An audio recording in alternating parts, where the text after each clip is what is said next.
Morning. কেমন আছেন সবাই? সকলকে স্বাগত জানিয়ে আমি সুরভি আবার একবার হাজির হয়ে গেলাম আপনাদের মাঝে। আজকে বুধবার, মে মাসের 1 তারিখ, সকালবেলা একটা ব্লগের সাথে। এই যে সকালবেলা ঘুম থেকে উঠে, আর উঠেছি অনেক 5:30টায় ঘুম থেকে উঠেছি জানেন। এই যে 1 ঘন্টা হেঁটে আসলাম, এসে বাড়ির কাজ রান্না বান্না অর্ধেক কমপ্লিট করে তারপরে এই যে ঝাড়ু পোছাটা করে নিচ্ছি। আর যেহেতু হাতে টাইম আছে ওই কারণে ঝাড়ু পোছা করে স্নান করে এসে তারপরে আপনাদের দাদা অফিস যাবে, রুটি ফুটি দেবো বানিয়ে। ভাবলাম যখন টাইম রয়েছে তখন এই কাজগুলো সেরে নিই, তাহলে পরে অন্য কাজ করতে পারবো। তারপর দেখা হচ্ছে। আমাকে ঝাড় দিতে হবে না, গিয়ে গেল ঝাড়। এই যে এতক্ষণে স্নান করে বাসি কাজ দেখলেন তো সারলাম, ঝাড় পোছা নিয়ে স্নান করলাম, ঠাকুরের পুজো করলাম। এখন আপনাদের দাদা অফিস যাবে, তার খাবারটা রেডি করছি। এখন আমার আর আপনাদের দাদার হচ্ছে রুটি, ছেলে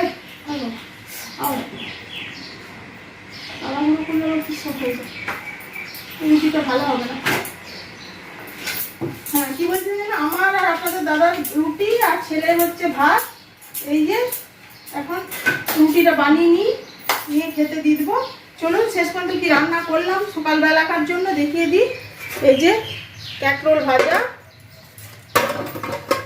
আলু পটলের তরকারি, ভাত, আর ওখানে ডাল গরম করতে বসিয়েছি। এই যে ডাল গরম হয়েও গেছে, ছেলের জন্য ভাত, আমাদের রুটি। চলুন এবার দেখা হচ্ছে আমার খাবার টেবিলে। আজ মেয়ের ডে, ছেলের কলেজ ছুটি আছে, আপনাদের দাদা অফিস যাবে। এই যে খাবার বেড়ে নিয়ে চলে এসেছি। আমার থালাটা এখন আনা হয়নি, দেখলেন তাড়াহুড়ো করে। চলুন একা একা খাবারগুলোকে সার্ভ করে দিই। এই যে আমাদের দুজনের রুটি আর ছেলের ভাত। আর মেনুতে কি আছে সেটা আপনাদের সাথে শেয়ার করে দিই। ছেলের ভাতের জন্য এই যে কাঁকরোল ভাজা, ভাত, ডাল, আর এই যে আলু পটলের তরকারি। আর আমাদের রুটির আলু পটলের তরকারি। কাল আপনাদের দাদা মিষ্টি আনতে ভুলে গেছে, বলেছিলাম। আজও তার এই আলু পটল দিয়ে আজকে রুটি খেতে হবে, কিচ্ছু করার নেই। চলুন আমরা খাওয়া দাওয়া করি, আবার দেখা হচ্ছে পরে। এই যে এখন ঘড়িতে 12:30 বাজে। এখন চলে আসলাম মা ছেলের জন্য বেদানার জুস বানাতে, কারণ এটা আমাদের এখন ডেলি রুটিন হয়ে গেছে। ওই যে আমার ডাক্তার হিমোগ্লোবিন কম বলেছে, তার জন্য তো দেখলেন আয়রন ইঞ্জেকশন অনেক কিছু দরকার পড়লো, শরীর একদম অসুস্থ। সেই কারণে আপনাদের দাদা এই যে ডেলি এখন আমাকে বেদানা খাওয়াচ্ছে। আর ডেলি আমার বেদানা চিবিয়ে খেতে অত ভালো লাগে না, জুস করে নিলাম, খেয়ে নেবো। সেই কারণে এই যে বেদানা এখন 3-4টে ছাড়াবো। এখন 3টে নিয়েছি, আরেকটা যেখানে আছে। মা ছেলে দুটো 4টে নিয়ে জুস করে মা ছেলে আমরা এখন বেদানার জুস খাবো, তারপরে পরে ভাত খাওয়ার ব্যাপার। আর এই আপনাদের ওখানে কেমন গরম পড়েছে, মানে নিউজে তো দেখতে পাচ্ছি অবস্থা ভীষণ খারাপ। আপনারা সবাই ভালো থাকবেন, সুস্থ থাকবেন, আর প্রচুর জল খাবেন।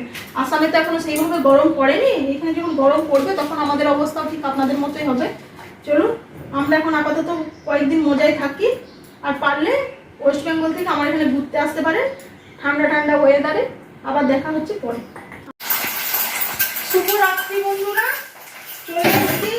এই যে রাতের খাবার রেডি করবো বলে, বেঙ্গলে তো প্রচুর গরম, তাই আপনাদের দাদা এখানে বেঙ্গলের গরমটাকে ফিল করার জন্য আজকে আমাদের গরমের উপযুক্ত সব খাবার। আপনাদের দাদা বললো বেঙ্গলের লোকরা খুব গরম ভোগ করছে, তা চলো আজকে আমাদের এখানেও টেম্পারেচার 36°C। সেই কারণে আপনাদের দাদা বললো চলো আমরা বেঙ্গলের একটু ফিল নিই। ওরা নয় 44°C ভোগ করছে, আমরা 36 আজকে আমরা রাতের মেনুটা সেইভাবেই খাবো। সেই কারণে এই যে তার জন্য এখন রেডি করছি। দেখতে পাচ্ছেন তো চারিদিকে ছড়ানো ছিটানো হয়ে আছে। শেষ পর্যন্ত দেখুন আগামী রেডি করে নিই। নিশ্চয়ই আন্দাজ করতে পারছেন এই ভাতটা দুপুরবেলায় বানিয়ে নিয়েছিলাম ওই 1:30-2টোর দিকে, নিয়ে তারপরে ঠান্ডা হয়ে যাওয়ার পর জল ঢেলে আপনারা ঠান্ডা করে নিয়েছি। এখন ওই ঠান্ডা ভাতটাই খাবো। লোকে তো বাসি পান্ত খাচ্ছে, আমরা এই ঠান্ডা ভাতটাই খাবো। দাঁড়ান আলু ভাতে নুনটা আছে কিনা দেখে। ঠিকই আছে, জিরে আর শুকনো লঙ্কা ভেজে আলু ভাতে মেখেছি। মেনুতে কি আছে সেটা সবার আগে দেখি। এই যে জল ভাত, লেবু, পেঁয়াজ, জিরে, শুকনো লঙ্কা ভাজা, আলু ভাজা, মানে চচ্চড়ি টাইপের, আলু চচ্চড়ি টাইপের। আপনাদের দাদার আবার জল ভাতের সাথে এটি লাগে। ছাতু, ছোলার ছাতু বাটা, এই যে আলু সেদ্ধ মাখছি, ডিমের অমলেট, আর আপনাদের দাদার চানাচুর। জানি না কি ভালো লাগবে, আমাদের তো ভালো লাগে না। চলুন আগে খাবার টেবিলে খাবারটা নিয়ে যাই, তারপর আবার আপনাদের সাথে দেখা হচ্ছে। চলে এসছি রাতের খাবার নিয়ে। আমার এখানে যদিও বা বেঙ্গলের মতো গরম নেই, বেঙ্গলে যে 42-43 ডিগ্রি সেলসিয়াসের মতো টেম্পারেচার দেখতে পাচ্ছি নিউজে, আমার এখানে নেই। আমার এখানে 36 ডিগ্রি সেলসিয়াসের মতো।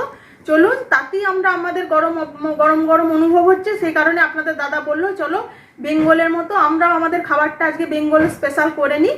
যেহেতু বেঙ্গলের মানুষ, তাই আজকে আমাদের রাতের স্পেশাল মেনু কি সেটাই আপনাদের সাথে শেয়ার করে দিই। এই যে জল ভাত, এটা দুপুরবেলায় বানিয়ে নিয়েছিলাম, নিয়ে জল দিয়ে ঠান্ডা করে নিয়েছি। এই যে ছোলার ছাতু বাটা, মানে ছোলা ভাজা ছোলা বাটা আর কি। আর এই যে ডিমের অমলেট, চানাচুর, আলু সেদ্ধ, আলু চচ্চড়ি আর কাঁকরোল ভাজা। এই হচ্ছে আমাদের রাতের মেনু। পুরো থালাগুলো এখনো রেডি করিনি, কারণ পুরো সব নিয়ে আসলে জল ভাত খাওয়া মানে আমার প্রচুর সেদিন বাসন হয়, তার থেকে ঝোল ভাত ডাল ভাত খেলে আমার কম বাসন হয় নিয়ে, সেই কারণে প্রচুর বাসন হয়ে যাবে, টেবিলটা ভরে যাবে বলে জাস্ট একটা থালা রেডি করে নিয়ে আমি চলে আসলাম। এটাই আমরা এনজয় করে খাই। শুভরাত্রি, আবার দেখা হবে পরে।